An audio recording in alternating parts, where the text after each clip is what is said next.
Argentina, the primary, open, simultaneous and mandatory elections, known as PASO, are underway, as it will define the candidates who will run for the presidency on October 22nd.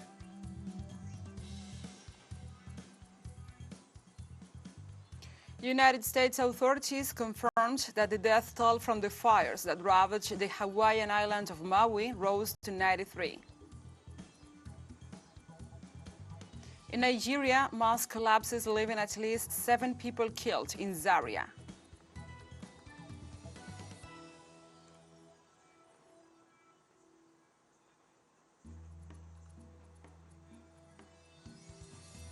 From the headquarters of teleSUR English in Havana, Cuba, this is From the South.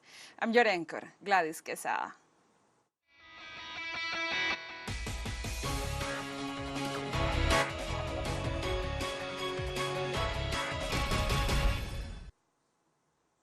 And now we begin with the news. In Argentina, the primary, open, simultaneous and mandatory elections, known as PASO, are underway, as it will define the candidates who will run for the presidency on October 22nd. Polling stations opened this Sunday at 8 a.m. in Argentina and will remain open until 6 p.m. local time. More than 35 million people are called to vote in simultaneous and mandatory open primaries, known as PASO, to choose the candidates for president, deputies and senators who will compete in the primary elections on October 22nd.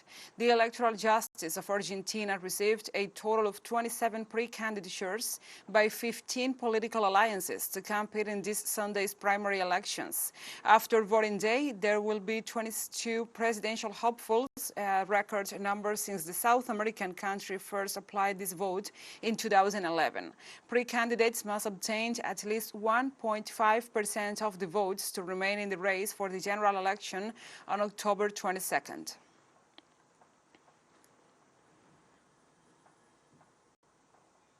As the election days move forward, let's go into the details of what is at stake in these Sundays in this internal contest.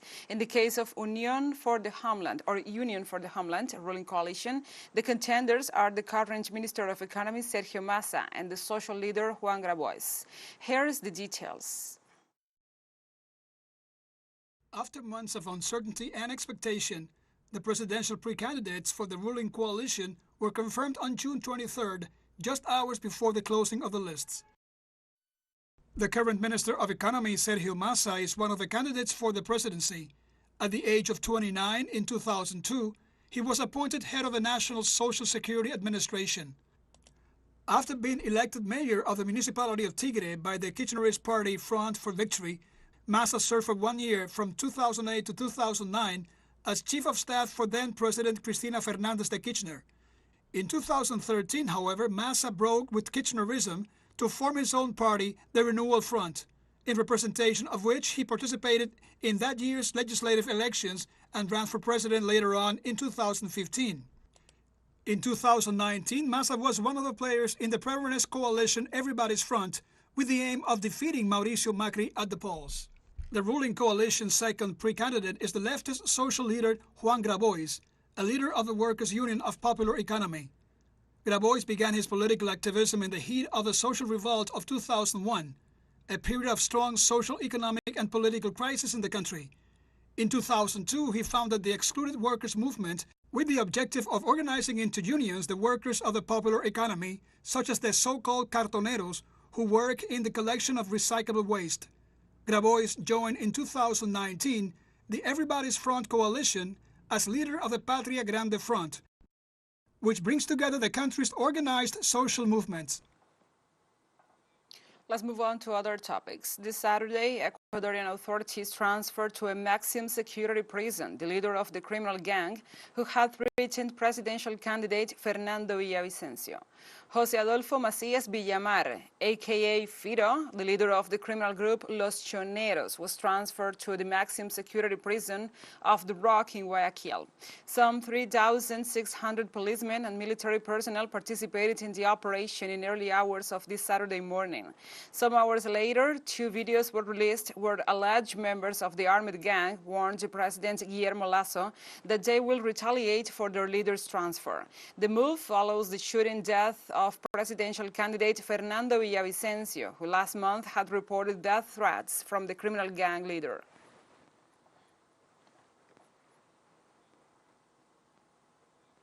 And we stay on the topic. On Saturday in Ecuador, the political party of the presidential candidate who was assassinated on Wednesday announced that Andrea González Nader will be his new presidential candidate, replacing Fernando Villavicencio. Andrea González Nader is the vice presidential candidate on the formula headed by Villavicencio. The party's national secretary, Raúl González, said that in the next few hours, he will announce the person who will replace the activist and environmental engineer as his running mate, and also González assured that if the National Electoral Council accepts the change, González Nader will participate on Sunday in the debate that the presidential candidates will hold a week before the voting in these extraordinary general elections, called for next August the 20th. González Nader will be the second woman running for the head of a state out of a total of 8 candidates in the race.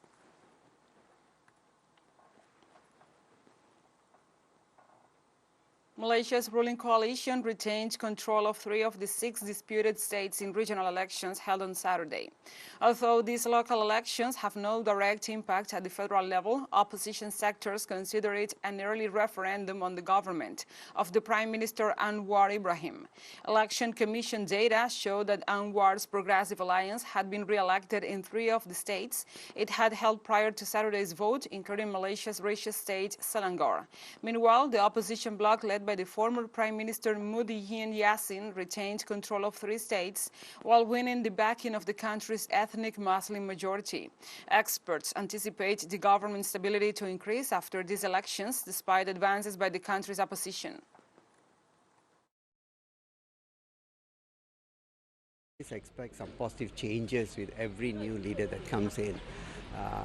Formerly it was by a few leaders, and then now only you see all the corruption and all kinds of things. Hopefully this gentleman, Anwar Ibrahim, of course we would like to give him a chance to prove his worthiness, expecting progress and positivity changes for the country. Because this government is still young, we want to see it grow more in time. We see a lot of improvement and changes. Because I believe he can bring the country to progress in much better way, which we are hoping and everybody is hoping it would be. Let's take a short break. But remember, you can join us on TikTok at teleSUR English, where you will find the news in different formats, news updates and more. Other stories coming up, stay with us.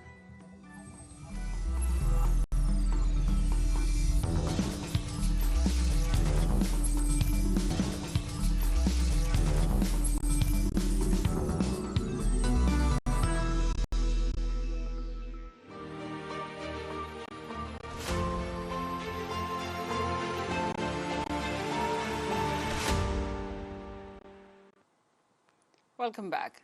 The Russian Ministry of Foreign Affairs reported the neutralization of a new Ukrainian drone attack on the Crimea Bridge. Foreign Ministry spokesperson Maria Zakharova assured that Kyiv's attempt against civilian infrastructure will not go unanswered. Zakharova said that the bridge in Crimea is a civilian infrastructure and that the attacks on it are unacceptable, describing them as terrorists. The Russian official also stressed that the Ukrainian armed forces attacks are an attempt to take revenge on civilians as the result of their military failures. She detailed that the Crimea region was subjected to a massive attack by at least 20 Ukrainian drones, 14 of which were destroyed by the air defense, while 6 were suppressed by the electronic devices.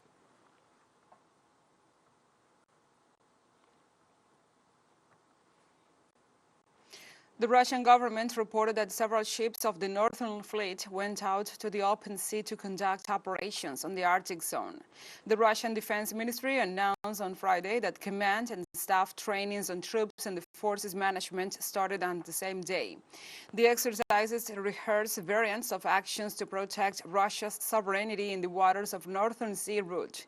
In this context, the military agency explained that the crews took off from airfields placed in Novaya Zemlya and Francisco Jose Land archipelagos, where they practice interaction with ships.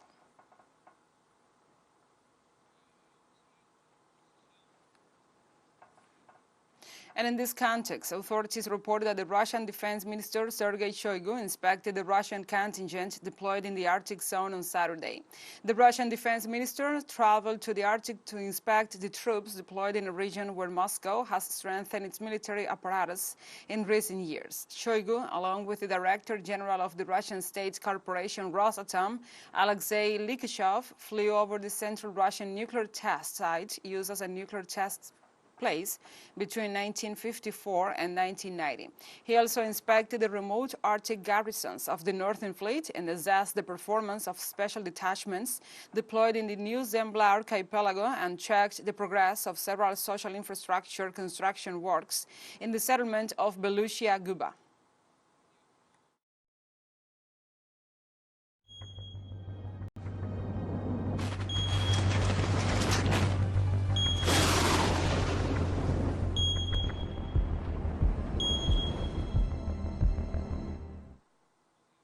Now we move on to other topics. United States authorities confirmed that the death toll from the fires that ravaged the Hawaiian island of Maui rose to 93.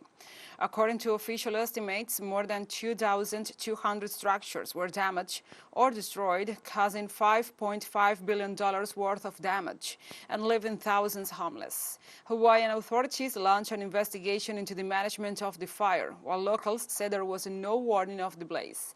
Hawaii's Governor Josh Green, during a tour of one of the areas affected by the blaze, said that the death toll will continue to rise. And this is the deadliest fire in the last century in the United States. A total of 1,418 people are in the 6 temporary shelters set up to attend to those affected. There are still several active fires on the island, and firefighters continue to work to extinguish the fires in Lahaina, the Puleo Kihei, and upcountry Maui.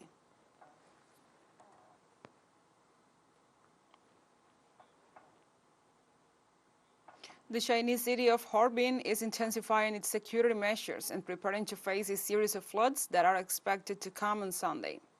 Heavy rainfalls are forecast for the next 2 days, and a flood peak is expected in the Zhonghuangshan River in the region on Sunday afternoon. In response to this situation, local authorities have deployed personnel to warn the residents and the tourists to stay away from the river for their safety. In addition, a protocol has been drawn up stipulating that as water levels rise, flood walls will be built along the existing water dams. Meanwhile, this Saturday, authorities decided to close one of the river routes intended for passengers transportation in the city.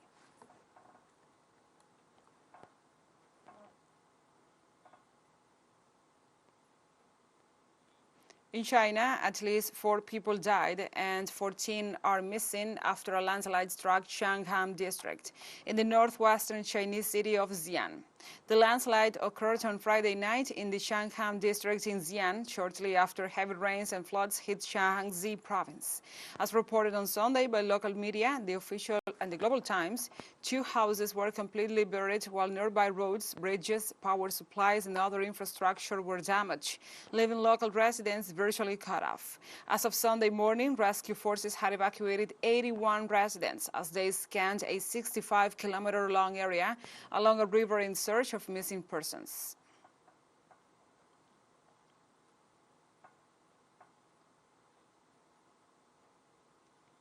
Hundreds of South Korean activists gathered in central Seoul on Friday to protest against Japan's plan to release into the ocean treated radioactive water from the tsunami-wrecked Fukushima nuclear power plant.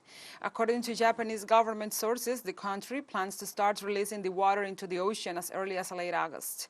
Japan's nuclear regulator granted approval for plant operator Tokyo Electric Power Company Holdings, TEPCO, to start releasing the water. Japan and the International Atomic Energy Agency said the operation is safe, but nearby countries fear it may contaminate the food. A massive earthquake and the tsunami destroyed the Fukushima plant's cooling systems in 2011, causing 3 reactors to melt and contaminate their cooling water. TEPCO has been collecting, filtering, and storing the water in hundreds of tanks, which will reach their capacity in early 2024.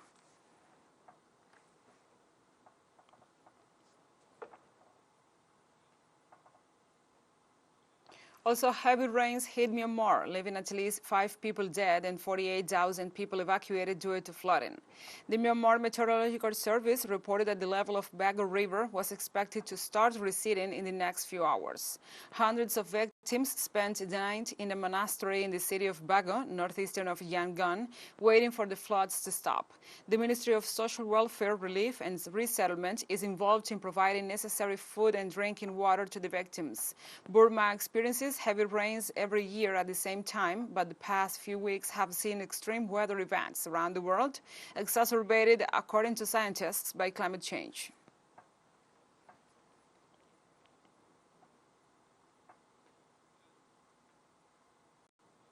In Morocco, a sandstorm surprised the citizens of Marrakesh City on the Atlantic coast. The World Meteorological Organization reported that this type of weather storm could bring serious environmental impacts. The intense winds oscillated over 85 kilometers per hour, while temperatures were above 46 Celsius degrees. This kind of events happen when intense winds carry large amounts of dust and sand from dry soils without any vegetation covering.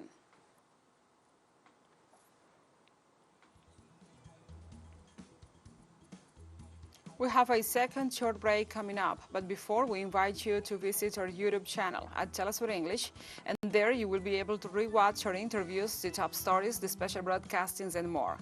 Hit the subscribe button and activate the notification bell to stay up to date on the world's most recent events. We have a final short break. Don't go away.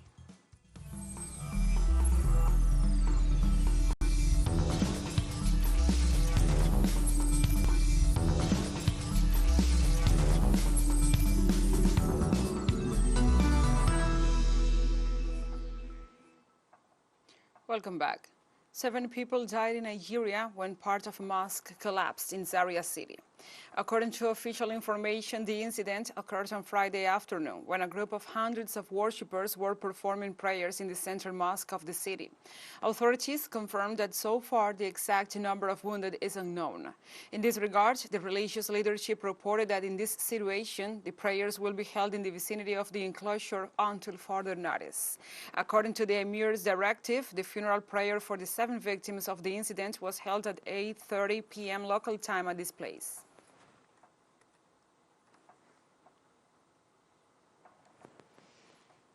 The government of Sudan reversed the Ministry of Energy's decision to raise fuel prices in the country. The government detailed that the conflict situation in the country has interrupted most of the public services, especially in hospitals, and was also generated shortages of food, basic products, and fuel. In this context, according to authorities, the cost increase will affect the population even more. They also pointed out that the price increase was made unilaterally without the approval of the Treasury Department and without the evaluation of the Council of Ministers. In addition, the suspension of salaries of public employees still persists due to the interruption of payment of state agencies and the paralyzation of banks, so the government has been unable to pay the salaries of some 859,000 civil servants.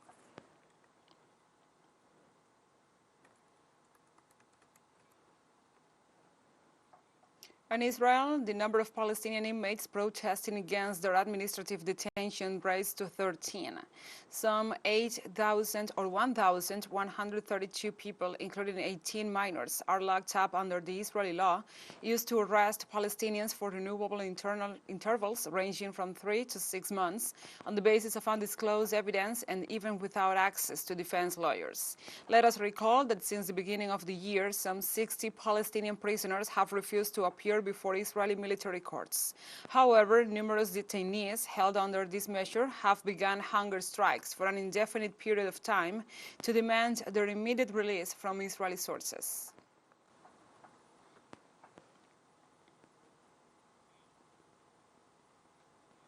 And the world celebrated Youth Day as every 12th of August to highlight the potential of youth as a fundamental part of the construction of society. This day was designated by the United Nations General Assembly in 1999 and serves as an annual celebration of the role of the young people as indispensable agents of change, as well as to raise society's awareness of the challenges and problems they face and encourage them to take a leading role in the processes and decisions of today's reality. According to the United Nations Organization report, half of the world's population is 30 years old or younger, and by the end of 2023, young people are expected to represent 57% of the world's population.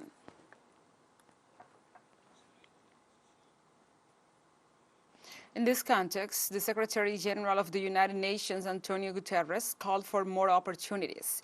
This year's celebration used the slogan "Green Skills for Youth" so that it is a sustainable world, as it is important to ensure that the sector acquires and applies the skills. Furthermore, Guterres emphasized that humanity depends on the energy, ideas, and unlimited contributions of youth everywhere.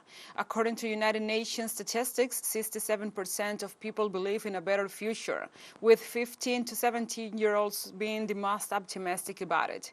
The success of these efforts will depend largely on the development of healthier environmental skills in the population, particularly the younger ones. And like this, we have come to the end of this news brief. But remember, you can find this and many other stories on our website at telesurenglish.net. And also, if you feel so inclined, please join us on social media for all the latest news. We are on Facebook, Twitter, Instagram, Telegram, and TikTok. For Telesur English, I'm your anchor, Gladys Quesada. Thank you for watching.